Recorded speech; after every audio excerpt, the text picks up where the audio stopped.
sukat hanggang ngayon dito sa Redemptorist ay magbubukas, mag-start ng operation. Bukas ka ngayon, pero mag-start ng operation bukas ng alas 5 ng umaga.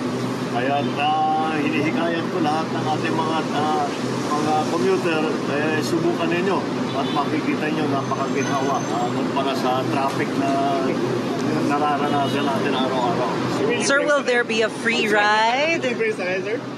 Libre. Hindi operated kasi ng government ito Kaya kailangan pambayaran yung utang. Pero sir, now na malapit na yung Pasko, the timing? Actually, hindi namin inisip yung Pasko. Nagkataon lang.